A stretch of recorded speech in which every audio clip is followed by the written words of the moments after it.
Welcome to Gloves and Greatness. Here are my thoughts and predictions on the Itaumawhyte fight and the undercard itself, because it looks like a crazy good night of boxing. Without wasting time, let's get straight to the card. First off, Hayato Suzuki versus Kais Ashfaq. So Hayato Suzuki is a junior lightweight prospect with a record of 7-0, 4 KOs, and he is taking on Kais Ashfaq, an Olympic silver medalist who is looking to prove he still has what it takes. But being honest, I've never seen these two fight live, and this will be my first time. That's what she said. To me, this fight just seems like one of them classic journeymen being fed to a young prospect earlier on.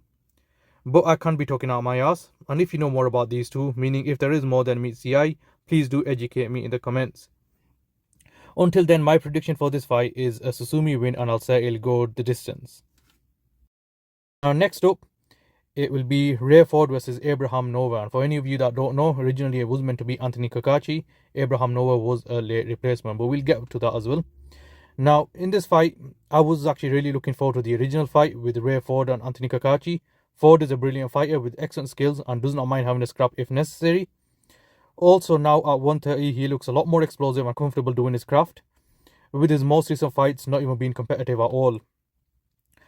Anthony Kakachi is a game fighter. He comes to go to war at all times and has looked great in his recent fights with the likes of Cordina, Warrington and Wood.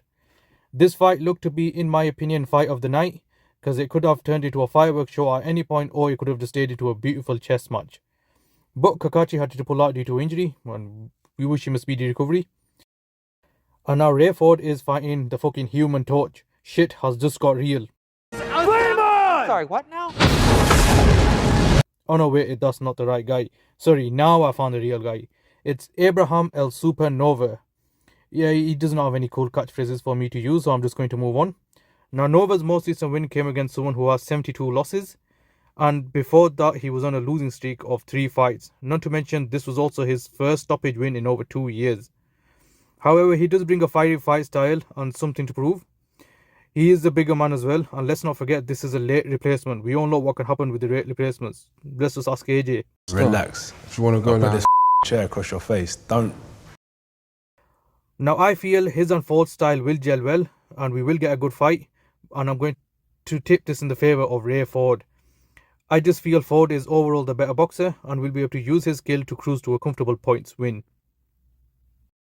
Next up is Nick Ball versus Sam Goodman. I absolutely love Nick Ball. He's like a pocket-sized Mike Tyson, explosive and quick, but he also has shown he has the cardio to go the full 12 rounds fight at his relentless pace. He is up against Sam Goodman, who has had some issues with the entire Inoue fight situation. Some say he ducked, and to be fair, Inoue would have killed this dude. I see why he was in no mood of getting executed publicly, but we'll get back to this in a minute. Sam Goodman does have the natural size advantages against Ball and can try to box his way to a win. However, I feel Ball's relentless pressure will become too much for Goodman and he will collapse. Now, just getting back to the Inoue issue, there's talks of an Inoue and Ball fight. But if Sam Goodman ends up pulling this off and he ends up winning, it puts him back in line for a shot against Inoue, who he has already run from. So I have no idea what his plans are from here if he does win. It's basically that Simpsons meme. Moving on now to the bigger guys. This fight promises to be a good one. Filip Hrgović versus David Adeleye. Now, Filip Hrgović is coming off the Joyce win, which felt like two crackheads beating each other to decide who would sleep under the ATM today. And then Adeleye on the TKV win, which gained some controversy. My theory was the ref betted the mortgage on the 3rd round Adeleye KO. But more importantly, that fight was too shit to even care about. Now in this fight, I will go with Filip Hrgović to win. I think he puts in more work than Adeleye and will have done enough to fade out in the later rounds as he always does. I know Adeleye is a counter puncher with decent power, but Filip Hrgović believes CTE is for pussies and has shown us how durable he is by eating every single punch to the face and not being KO'd by Dubois. I feel this fight will go to points as both guys will fade near the end, but I think Hrgović will put in enough work to get the job done. Now to the main event, Moses Itauma versus Dillian Whyte. This is Itauma's big step-up fight, and at 20 years of age, do we think he is ready? He has absolutely annihilated his opponents with ease in the past, but I still do feel he is yet to be tested against someone who is alive and also fighting for a purpose, not a payday. Dillian Whyte has been in a weird position after his PED ban. He had them 2 fights in his living room and then comes back to the big scene with this smasher of a fight. Now, as all of you I felt the same at first. Itauma will blast White out of the waters at 37 years of age with poor performances. They have caught White at the right time, is what I believed. But then seeing White's interviews and his body transformation, I thought maybe White is here to prove a point and show he is not finished. There's a fire lit here now. White's experience may just engulf Itauma's youth. Either that or White could be on Peds again. Hopefully not. But talking about Peds, where's that B sample, eh?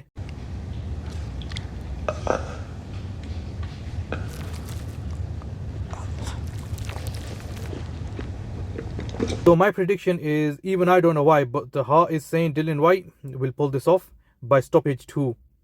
Of course, I'll still be here, so you can let me know how much of a stupid knob I sound like saying this. That being said, I would be more than happy if Itauma wins, as it means the future of heavy British boxing is in good hands. Also, I feel there are a lot of questions about Itauma unanswered, and Dylan might just shows who Itauma really is.